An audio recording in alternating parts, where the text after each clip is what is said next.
नमस्कार, मैं आरबी सिंह यादव और आप देख रहे हैं मेरा YouTube channel RB Singh Yadav editor. आज एक नए धमाके के साथ हम सेबी पर बात करेंगे।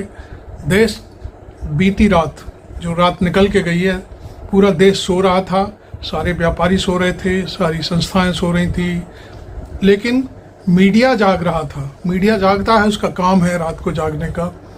हिंडनबर्ग की एक रिपोर्ट, दूसरी रिपोर्ट आई है। पहली रिपोर्ट भी आई थी, उस पर भी मैं बाद में चर्चा करूंगा, लेकिन जो ताज़ा रिपोर्ट आई है उसमें बड़ा खुलासा हुआ है। और बड़ा खुलासा ये है कि हिंडनबर्ग ने जो रिपोर्ट जारी की है उसमें कहा है कि जो सेबी जो शेयर बाजार को नियंत्रित करती है उसको कहते हैं सेबी। सीधी और सरल भाषा में ये मान के चलिए आप, शेयर बाजार में कहाँ से पैसा आ रहा है, कौन डाल रहा है, कौन निकाल रहा है, ये सारी चीज़ों पर उसका नियंत्रण होता है, उसको कहते हैं सेबी। और भारत सरकार का एक ये उपक्रम है और इसका चेयरमैन जो होता है वो इन सब सारी चीज़ों को देखता है। भारत सरकार चेयरमैन को नियुक्त करती है। तो अब की बार हिंडनबर्ग ने सेबी की चेयरमैन और उनके पति दोनों को ही लपेटे में ले लिया है। सेबी की चेयरमैन हैं माधवी बुच और उनके पति का नाम है धवल बुच। आप अब सीधे सीधे समझ लीजिए। इन पर हिंडनबर्ग ने आरोप लगाया है। आरोप भी क्या है, उन्होंने अपनी रिपोर्ट में लिखा है कि ये दोनों पति पत्नी का पैसा अडानी की जो बाहर कंपनियां हैं विदेशों में, उन कंपनियों में इन्होंने अपना निवेश किया है। तो ये एक रिलेशन, अब ये रिलेशन केवल माधवी और धवल तक ही सीमित नहीं है, ये तो सरकार को भी लपेटे में ले रहा है, क्योंकि सरकार ने माधवी बुच को नियुक्त किया है और माधवी बुच चूँकि सेबी की चेयरमैन है तो वो इस तरह का अडानी के साथ मिलकर के व्यापार कर रही हैं। व्यापार मीन्स अपना पैसा लगा रही हैं। तो ये एक बहुत बड़ी बात है। नियम कानून ये कहते हैं कि, अब मैं दूसरी बात पर आ रहा हूँ उस नियम कानून को बताने के लिए। हिंडनबर्ग ने पहले एक अपनी रिपोर्ट जारी की थी, आपको मालूम है, साल या 1.5-2 साल हो गई होंगी। तब राहुल गांधी ने यह मसला संसद में उठाया था और ये आरोप लगा था कि अडानी को पूरी तरह से नरेंद्र मोदी प्रोटेक्ट करते हैं। उन्होंने कहा कि मेरा कोई संबंध नहीं है, तो उन्होंने बहुत सारी फ़ोटो दिखा दी अडानी और मोदी के साथ में। अडानी के जहाज़ में बैठते हुए मोदी की फ़ोटो दिखा दी। लेकिन जो कुछ भी उन्होंने कहा अडानी और अंबानी पर संसद में, उस समय के लोकसभा स्पीकर भी यही थे। इन्होंने ये सारे फोटोग्राफ, सारी बातचीत सबको नील कर दिया, ख़त्म कर दिया संसद की कार्रवाई से। खैर, अब बात वो तो वहाँ की तहाँ रह गई। लेकिन अब असली बात पर आते हैं कि हिंडनबर्ग ने जो पहली रिपोर्ट जारी की थी उसमें ये कहा था कि जो अडानी के शेयर हवाई घोड़े से भी तेज चाल पर दौड़ रहे हैं वो फर्जी हैं। उनका कहना था कि अडानी की जो शेयर में पैसा लगाने का खेल है वो बाहर की कंपनियां हैं और वो बाहर की कंपनियां उनका भाई चलाता है, उसी पैसे को वो घुमाता रहता है। वहाँ से निकाल दूसरी कंपनी में डाल दिया, दूसरी कंपनी से निकाल के तीसरी में डाल दिया, तीसरी कंपनी से निकाल करके अडानी के शेयर में डाल दिया। तो जिससे 2-3 बार इधर से उधर घुमाने पर वो पता ही नहीं चलता था कि ये कहाँ से क्या हुआ। लेकिन हिंडनबर्ग अमेरिका की एक ऐसी एजेंसी है जो इसी तरह के खुलासे करती है, उसी तरह की चीज़ों को सामने लाती है। तो जब उसका आरोप लगा तो भारत सरकार ने बाकायदे एक नोटिफिकेशन जारी करके सेबी की जो चेयरमैन है माधवी लता, उनको इसकी जांच सौंप दी। अब वो जांच करी नहीं करी, अभी तक तो शायद कोई रिजल्ट हाथ में आया नहीं है। और इस बीच फिर क्या हुआ, वो तो जांच उधर चल रही थी, लेकिन इसी बीच सेबी की जो चेयरमैन हैं उनके पति धवल बुच, उनको एक बड़ी कंपनी में सलाहकार के रूप में शामिल कर लिया गया। अब वो बड़ी कंपनी कौन थी? वो विदेशी कंपनी थी। विदेशी कंपनी, उस कंपनी के जरिए फिर अडानी के नाम पर जो पैसा, अडानी की कंपनी में पैसा दिया गया। तो ये सारी जो मिली भगत है उसका पूरा लेखा जोखा हिंडनबर्ग की रिपोर्ट ने आज रात को जारी कर दिया। इससे पूरे देश में हड़कंप मच गया और यहाँ तक रात को हम जब कुछ टीवी चैनल, जो गोदी चैनल हैं, उनको हम देख रहे थे तो उसमें ब्रेकिंग न्यूज़ चली। एक ब्रेकिंग न्यूज़ चली इंडिया टीवी पर, जो रजत शर्मा का टीवी है, उस पर उन्होंने कहा कि हिंडनबर्ग की रिपोर्ट में ये खुलासा किया गया है कि सेबी की चेयरमैन इसमें लिप्त है। इसी तरह से जीटीवी ने भी चलाया। हम इसलिए ये इन दोनों चैनलों की बात कर रहे हैं कि ये गोदी चैनल हैं और भूलवश मालूम नहीं कैसे इनसे ये खबर चली गई और फिर उसके बाद वो खबर दबाने की रात में प्रयास हुआ होगा, क्या हुआ होगा। हालांकि अब गोदी चैनल चाहें तो इस पर डिबेट भी करा सकते हैं, फाइनेंस के जो जानकार हैं उनको ला सकते हैं, उनसे बात कर सकते हैं, लेकिन नहीं, ऐसा हो ही नहीं सकता कभी। अब ये सारी चीज़ें जब गोदी मीडिया में चल गई उसके बाद अचानक से हड़कंप मचा और जितने भी हमारे यूट्यूबर साथी हैं जो इस सब चीज़ को बाकायदे एक तरह तरह की बारीकियां निकाल करके सबके सामने खंगाल करके सामने रख रहे हैं। इसमें रवीश कुमार ने तो सवेरे 1-2 घंटे पहले ही अपनी एक रिपोर्ट यूट्यूब चैनल पर सबमिट कर दी और उसमें मैं समझता हूँ अब तक 3-4 लाख लोगों ने उसको देखा हुआ है। इसी तरह से अभिसार शर्मा, अजीत अंजुम, सब ने ये वीडियो जारी कर दिए हैं अपने, और उनको लाखों की संख्या में लोग बाकायदे देख रहे हैं और लाइक भी कर रहे हैं। तो कुल मिलाकर के ये कहानी अब समझ में आती है कि सेबी की जो चेयरमैन थी, वो जो हिंडनबर्ग की रिपोर्ट की जांच कर रही थी अडानी के खिलाफ, तो वहाँ वो मैनेज हो गई और उनका सारा जो पैसा था अडानी की कंपनियां जो विदेशों में हैं उनमें उनको लगाया जा रहा था, जिससे अडानी के शेयर बढ़ते हुए दिखाई दें।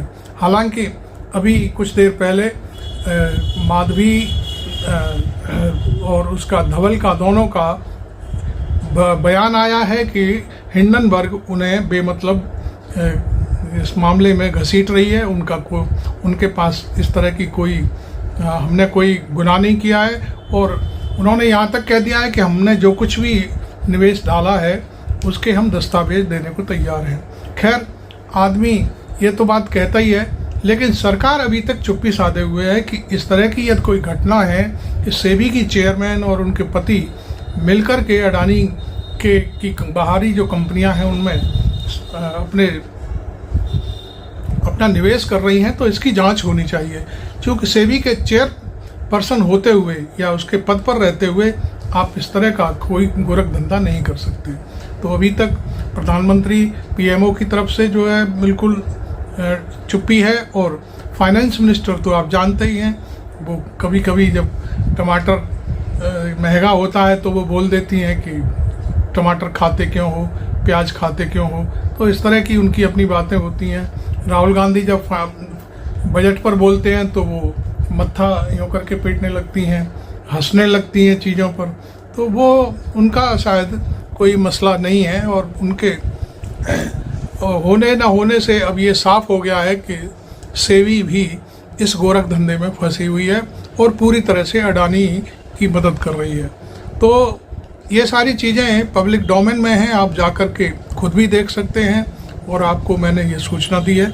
आपको ये वीडियो कैसा लगा ज़रूर इस पर अपनी टिप्पणी करें, और हमें शेयर करना ना भूलें, और दूसरा मेरे चैनल को सब्सक्राइब भी करें। हिंडनबर्ग ने अपनी जो रिपोर्ट जारी की है उसमें यह कहा है कि विसल ओवर दस्तावेजों के हवाले से पता चला है कि सेबी की चेयरमैन माधवी पुरी और बुच पर जो हम बात कर रहे हैं वो हमें विसल ओवर की तरफ से ये चीज़ें प्राप्त हुई हैं। इस बारे में सीधा भारत के शेयर बाजार और नियामक यानी सेबी की जो चेयरपर्सन है उनके ऊपर ये आरोप लगता है कि वो ऐसा नहीं कर सकती। यदि वो चेयर पर हैं तो इस तरह का जो एक व्यापारी है एक तरह से, किसी कंपनी में आप शेयर खरीद रहे हैं, अपना निवेश कर रहे हैं। तो हिंडनबर्ग क्या है, मैं इसमें भी थोड़ा सा मैं आपको बता दूं। हिंडनबर्ग अमेरिका की short seller firm Hindenburg research कही जाती है। तो उसने अपने यहाँ, उनके यहाँ तो सवेरा होता है, उन्होंने सवेरे ही रिपोर्ट जारी करी, लेकिन हमारे यहाँ उस समय रात हो गई थी। मुझे भी रात को जब मैं जग रहा था अपने ऑफिस में, तो एक रिपोर्ट मुझे भी उसी समय प्राप्त हुई कि सेबी की चेयरमैन इसमें अडानी मामले में, अडानी की जो विदेशी कंपनियां हैं उनमें अपने दस्तावेज निवेश कर रही है। तो इस तरह का आरोप उन्होंने लगाते हुए, तो लेकिन अब ये सारा मामला उन्होंने धीरे धीरे सामने खुल कर के आ गया है और पूरे देश में इसकी अब इस समय चर्चा हो रही है।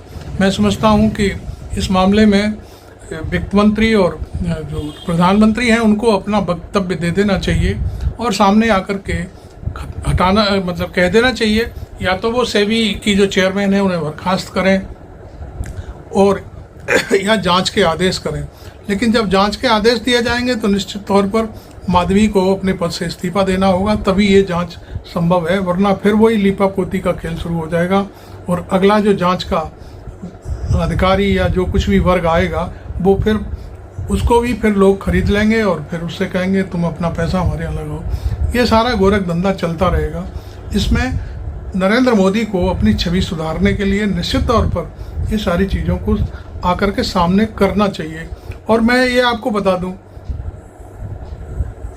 इस समय कांग्रेस पार्टी के जो प्रवक्ता हैं उन्होंने बाकायदे सीधे सीधे कहा है कि हम सेबी वेबी कुछ नहीं जानते, हम तो इसके लिए सीधे प्रधानमंत्री नरेंद्र मोदी को जिम्मेदार मानते हैं। नरेंद्र मोदी को आकर के ये सब चीज़ बतानी चाहिए कि सेबी की चेयरपर्सन किस तरह से ये निवेश कर रही है अडानी की कंपनियों में जो विदेशों में खुली हुई हैं, उसके भाई के द्वारा जो चलाई जाती हैं। तो कुल मिलाकर के ये सब कहानी मैंने आपको सुनी। ये रवीश ने अपनी रिपोर्ट जारी की है, अपना जो वीडियो डाला है उसमें ये उन्होंने हेडलाइन ली है, आप पढ़ लीजिए क्या है। सेबी चीफ पर हिंडनबर्ग बेनामी फंड में निवेश का ये मामला है। सवाल उठाने की वजह भी बताया है। हम जीटीवी पर ये चल रहा है, इसको हम दिखा रहे हैं। बताते हैं।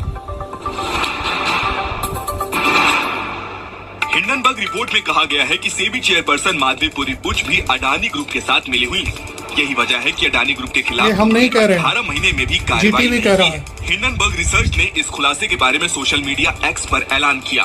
आखिरकार हिंडनबर्ग ने सेबी चेयरपर्सन और अडानी ग्रुप के बीच रिश्ते पर सवाल कैसे उठाए? हिंडनबर्ग रिपोर्ट में क्या है? हिंडनबर्ग रिपोर्ट के मुताबिक मॉरिशस आधारित शेल संस्थाओं के जाल का खुलासा किया गया था, जिसका उपयोग संदिग्ध अरबों डॉलर के अघोषित लेन देन, अघोषित स्टॉक हेरफेर के लिए किया जाता था। हिंडनबर्ग की रिपोर्ट के मुताबिक अडानी घोटाले में इस्तेमाल की गई ऑफशोर संस्थाओं में सेबी चेयरपर्सन की हिस्सेदारी थी। अप्रैल 2017 से लेकर मार्च 2022 के दौरान माधवी पुरी बुच सेबी की होल टाइम मेंबर होने के साथ चेयरपर्सन भी थी। सिंगापुर में उनका अगोरा पार्टनर्स नाम से कंसल्टिंग फर्म में 99% स्टेक था। हिंडनबर्ग के दावे के मुताबिक कंपनी की आय पर सवाल उठे, लेकिन कार्रवाई नहीं की गई। ये आपने जीटीवी की रिपोर्ट देखी, हमने नहीं कुछ बोला है, हम तो सिर्फ जो इस समय हलचल है पूरे देश में वो चीज़ आपको दिखा रहे हैं और भी हम कोशिश करते हैं कुछ और दिखाने की। संजय सिंह, आम आदमी पार्टी की एक रिपोर्ट आई जिससे पूरा देश और पूरी दुनिया अचंभित रह गए। वो रिपोर्ट क्या कह रही थी? वो रिपोर्ट ये कह रही थी कि दुनिया के तमाम घोटालेबाजों को इकट्ठा करके भारत से मनी लॉन्ड्रिंग करके अडानी ने हजारों करोड़ रुपए मॉरिशस में फर्जी कंपनियां बना के चैन चुंग लिंग, नासिर अली, इन लोगों के माध्यम से फर्जी कंपनियां बना के हजारों करोड़ रुपए लगाया और उन्हीं कंपनियों के जरिए गौतम अडानी का भाई विनोद अडानी भारत में शेयर बाजार को बढ़ाने के लिए, अपने कंपनियों के शेयर को बढ़ाने के लिए, अपने कंपनियों के शेयर को ओवर वैल्यू करने के लिए, यानी वास्तविक वैल्यू शेयर की उतनी नहीं है, उसमें फर्जी कंपनियां बना के विदेशों से पैसा लगाया गया और शेयर का दाम बढ़ाया गया। वास्तविक दाम शेयर का उतना नहीं है, लेकिन बाहर से फर्जी कंपनियां बना के विनोद अडानी के माध्यम से हजारों करोड़ रुपए हिंदुस्तान में अडानी की कंपनी में लगाया गया, उसके शेयर का दाम बढ़ाया गया और जब हिंदुस्तान के छोटे निवेशक, आम आदमी, मिडिल क्लास के लोग उस शेयर को बड़े दामों पे खरीदते हैं तो कुछ दिन बाद वो शेयर की वैल्यू जब घटती है तो उनका पैसा डूब जाता है। और याद रखिएगा, न्यू पेंशन स्कीम, देश के लाखों कर्मचारियों की पेंशन, एनपीएस, उसका पैसा भी शेयर मार्केट में लगता है। एलआईसी का पैसा भी शेयर मार्केट में लगता है। और अगर वहां ये घपला और घोटाला हो रहा है तो अडानी का पैसा नहीं डूब रहा है, इस देश के आम आदमी का पैसा डूब रहा है। ये सरल भाषा में हमें समझना चाहिए। ये हमने आम आदमी पार्टी की प्रेस कॉन्फ्रेंस सुनाई आपको। देश में अब कोई दल ऐसा नहीं बचा है, कुछ दलों को छोड़ करके, जो कि अंबानी की लड़के की शादी में गए थे, उस टाइप के लोग शायद इस मुद्दे को नहीं उठा रहे हैं।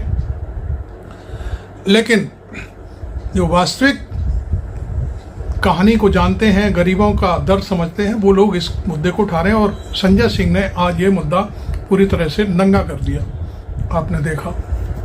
अब मैं आपको कांग्रेस का बयान सुनवाता हूँ। देखिए कांग्रेस क्या कह रही है इस मसले पर। खड़े होना शुरू हो जाएंगे। दूध का दूध, पानी का पानी अपने आप हो गया।